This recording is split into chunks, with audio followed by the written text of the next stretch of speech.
LeBron James the silencer, pinatahimik ang crowd. Mitchell at Brooks nagsuntukan na at AD may sinigawang hater. Los Angeles Lakers laban sa Indiana Pacers. 89 points na lang mga idol at tatanghalin na bilang all-time scoring leader si LeBron James. Pumapalo na nga sa halos 5 milyon ang ticket sa laban ng Lakers at Thunder.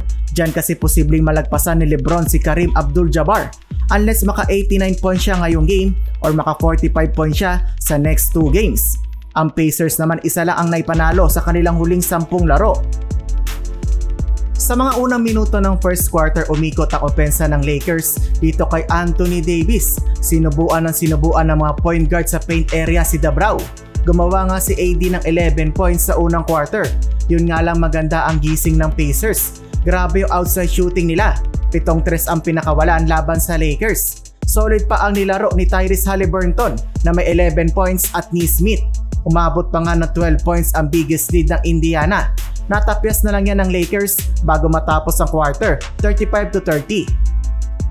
Second quarter, eto na, gumalaw na si LeBron James. Ganda ng peke niya kay Tyrese, saka yung bounce pass niya sa fast break kay Thomas Bryant. Nagpakita pa ng classic LBJ turnaround fadeaway jumper. Nothing but the net doon si LeBron. Pero tulad ng first quarter, mainit pa din hanggang dito yung shooting ng Pacers. 62% ba naman sila sa 3-point line? Tig 9 points pa nga si Nesmith at Miles Turner. And ng first half, 67-54 lamang ang Indiana. Third period, kahit anong pagsusumikap na kahabol ng Lakers ay laging may sagot ang Pacers. Nagkombo na nga sa scoring si LeBron at AD, pero si Tyrese tuloy-tuloy lang sa pagiging sakit ng ulo ng Lakers. Puro showtime pa yung galawan. And ng third, 96-84 lamang pa din ang Pacers. Fourth quarter, eto na, naging down to the wire na ang laban. Si LBJ nag-bully-ball na sa ilalim. Paunti-unting hinabol ng Lakers ang kalaban.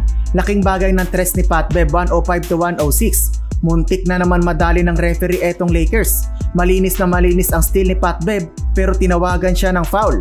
Halos mawala sa katinuan doon si Beverly. Buti na lang at meron silang challenge. Nakuha naman ng Lakers ang kanilang first lead sa cold-blooded 3 ni LeBron. Pinatahimik na naman ni LeBron ang crowd ng kalaban. Talagang the silencer etong si LBJ. Sa dulo naman clutch basket galing kay AD at meron pang clutch block. May sinigawang hater tuloy si Dabrao sa audience. Final score 112-111, panalo pa ang Lakers. Combo si AD na may 31 points, 14 rebounds at LeBron na may 26 points.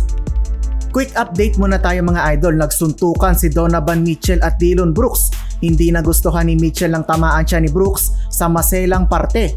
Ayun, nagrambulan sila hanggang sa audience. Ang tagal din bago naawat yung dalawa.